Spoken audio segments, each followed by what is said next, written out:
ये एक बहुत विचित्र प्रकार की जगह है, क्योंकि वो यहाँ आनंद में नहीं बैठे थे। एक परंपरा है कि जहाँ पर भी शिव एक खास अवधि के लिए रहे थे, उस जगह को हम कैलाश कहने लगे हैं। अगर हमें इस प्रकार की ऊर्जा उत्पन्न करनी हो तो इसके लिए बहुत ज़्यादा काम करना होगा। अगर हम जीवन के इस आयाम से जुड़ जाएं तो आनंद में जीना एक स्वाभाविक प्रक्रिया होगी।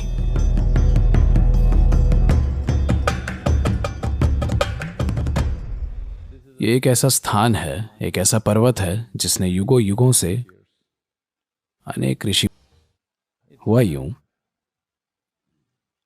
एक बहुत ही साहसी दक्षिण भारतीय महिला शिव के प्रेम में पड़ गई और उसने एक प्रण लिया, अगर मैं शादी करूंगी तो उन्हीं से करूंगी, उनके सिवा किसी और से नहीं। और वो उसमें लग गई। अपने करुणामयी स्वभाव के कारण वो नीचे आने लगे।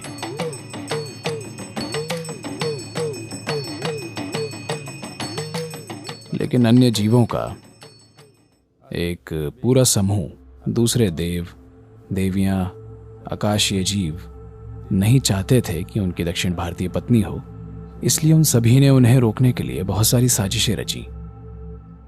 लेकिन यह काम नहीं आया। वे आने के लिए दृढ़ थे और उसने एक तारीख तय की, अगर आप इस तारीख से पहले नहीं आते हैं तो मैं अपना शरीर छोड़ रही हूं। इसलिए वो तेजी से आ रहे थे। उन्हें इस जगह पर सूर्योदय से पहले पहुंचना था और वे इसकी ओर अग्रसर थे। इसलिए देवताओं ने कपूर के एक विशाल टीले में आग लगाकर एक झूठा सूर्योदय रचा। उन्होंने एक झूठा सूर्योदय रचा और शिव को लगा कि सूर्योदय हो रहा है और उन्हें लगा कि वो विफल हो चुके हैं, क्योंकि वे समय पर नहीं पहुंच पाए और वो शरीर छोड़ चुकी होगी। तो इस जगह के काफी करीब पहुंच चुके थे, जिसे आज कन्याकुमारी के नाम से जाना जाता है, जहां वो खड़ी हुई और अपना शरीर छोड़ दिया। तो इसलिए इसे कहते हैं, ये कन्या का मंदिर है। वो बस यहाँ खड़ी रही और अपना शरीर छोड़ दिया, क्योंकि वे समय पर नहीं आए। लेकिन वे समय पर आ गए थे, वे काफी करीब आ गए थे। लेकिन उन्हें लगा कि वो विफल हो गए हैं, बस 22 किलोमीटर बाकी था। वो मुड़ गए और वो चली गईं। वे इतने हताश थे, अपने आप से निराश, अपने आप से क्रोधित। वे आए और उन्हें बैठने के लिए एक जगह चाहिए थी, इसलिए वे वेलंगरी पर्वत पर चले गए और वहां बैठ गए। एक बहुत विचित्र प्रकार की जगह है, क्योंकि वे यहां आनंद में नहीं बैठे थे, वे यहां ध्यान में नहीं बैठे थे। वे यहां एक तरह की हताशा और अपने आप से क्रोधित होकर बैठे थे। So the energy up there is very, very, very different from anything you would have imagined.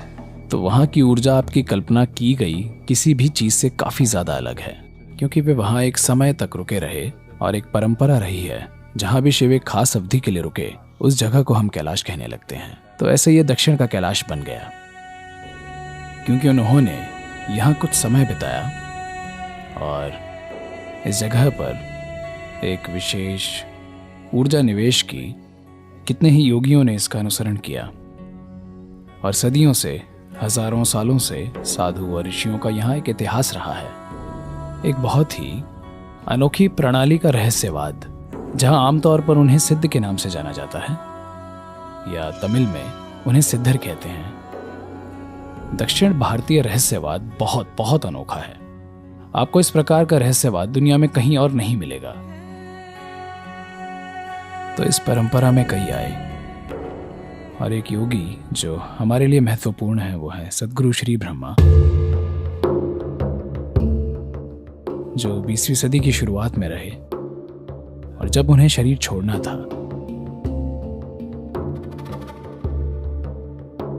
वो पहाड़ पर गए, वहां पर बैठे।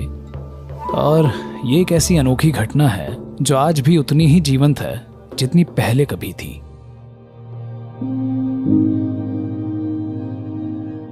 वो 7 चक्रों से बाहर निकले, जो कि एक अत्यंत दुर्लभ घटना है। और आज भी वो जगह वैसी की वैसी है जैसे ही उस दिन थी। वो ऊर्जा, वो जगह बिल्कुल वैसी ही है। आपको कुछ जानने की जरूरत नहीं है, ये आपको बस हिला के रख देगी, क्योंकि पूरी दुनिया में ऐसी कुछ ही जगह हैं जहां पर इस तरह की घटना हुई है, जहां एक इंसान ने अपने सभी 7 चक्रों से शरीर छोड़ा हो, क्योंकि वो एक चक्रेश्वर हैं।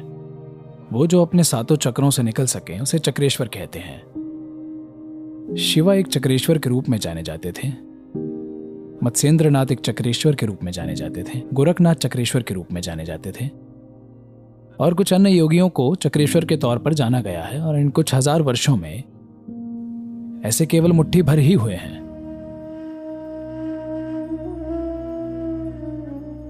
वहां ऊपर कोई मंदिर नहीं है, वहां सिर्फ 3 खड़ी चट्टानें हैं, बहुत बड़े, लगभग 25-30 फीट ऊंची चट्टानें, तीनों बस ऐसे खड़े हैं, और उस जगह के नीचे मंदिर है। वहां कोई बनाया हुआ मंदिर नहीं है, और हर साल लगभग 10 लाख लोग इस मौसम में वहां रात में ऊपर जाते हैं। हम इसे एक बड़े पैमाने पर खोलना चाहते हैं, केवल तीर्थ यात्रा के तौर पर ऊपर जाना नहीं, हम इसके साथ साधना जोड़ना चाहते हैं। देखिए, आप जो भी करना चाहें, अगर आप अपने आप को रूपांतरित करना चाहें तो उसके लिए एक ऊर्जा आधार की जरूरत होगी, नहीं तो यह बहुत मुश्किल काम होगा। अगर हमें इस प्रकार की ऊर्जा उत्पन्न करनी हो तो इसके लिए बहुत ज्यादा काम करना होगा, बहुत ज्यादा। Here it's ready, sitting there. All you have to do is just look up and say Shiva. यहाँ ये तैयार रखा हुआ है, आपको बस ऊपर देखकर शिव कहना है, आपको बस ऊपर देखना है और इसके प्रति ग्रहणशील होना है, बस इतना ही। जब ऐसा ऊर्जा आधार उपलब्ध है, ये इस प्रकार की ऊर्जा है जो एक ऐसी आध्यात्मिक क्रांति का आधार हो सकती है जो पूरे देश और दुनिया में फैल जाए। ये खत्म होने वाला नहीं है, ये अक्षय है। इसे छूने के बाद आप खुद को स्वाभाविक रूप से आध्यात्मिक होने से नहीं रोक पाएंगे। तो हम देख रहे हैं कि कैसे जरूरी इंफ्रास्ट्रक्चर बनाया जाए जहां लोग आ सकें और हम उन्हें जरूरी साधना दे सकें, और वे ऊपर जाने से पहले 40 से 48 दिनों की साधना से गुजरें। कोई सरल साधना जिसे हर कोई कर सकता है, और वो ऊपर जाकर इस ऊर्जा के आगोश में आ सकें, या कम से कम उस ऊर्जा का थोड़ा सा हिस्सा ग्रहण कर सकें।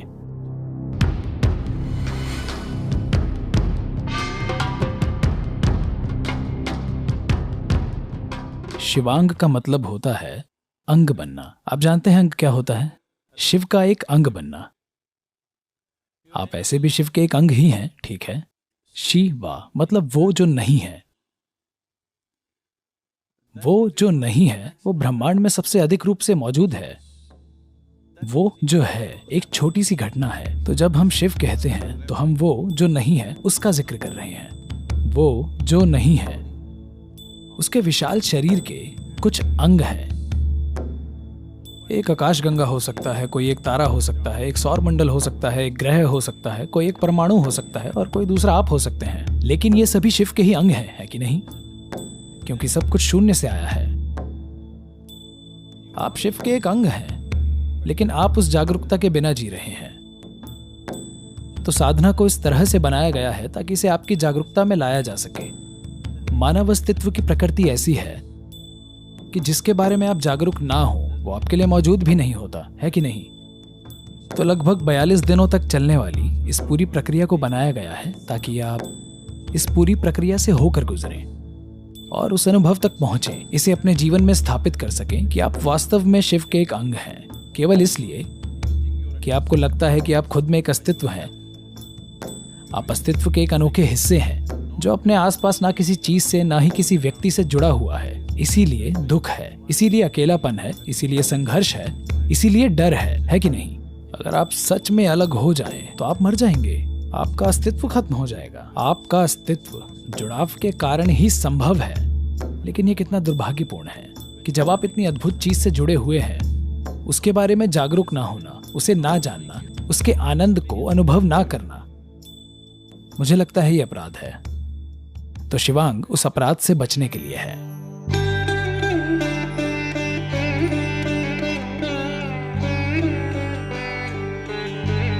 अगर हम जीवन के इस आयाम से जुड़ जाएं, स्वास्थ्य, खुशहाली, समृद्धि, ये सारी चीजें होंगी और सबसे बढ़कर आनंद पूर्वक जीना एक स्वाभाविक प्रक्रिया होगी। तो ये एक मूलभूत प्रक्रिया है जिसे आपके अंदर सही वातावरण बनाने के लिए स्थापित किया गया है। अगर आप धूप में जाते हैं तो हर कोई समान मात्रा में जीवन ग्रहण नहीं करता। अगर वे सांस लेते हैं तो हर कोई समान मात्रा में ऑक्सीजन ग्रहण नहीं करता। अगर वे खाते हैं तो हर कोई समान मात्रा में पोषक तत्व ग्रहण नहीं करता। सिर्फ इसलिए कि आपने अपने अंदर कैसा वातावरण बनाया है। तो शिवांग साधना उस माहौल को स्थापित करने के बारे में है ताकि आप जो कुछ भी करें आपके पास एक मूलभूत आधार हो, ताकि इस मंच पर सब कुछ खिल सके, या दूसरे शब्दों में आप अपने लिए एक आध्यात्मिक मंच बना रहे हैं ताकि आप इस पर जो कुछ भी करें वो अच्छे से काम करे।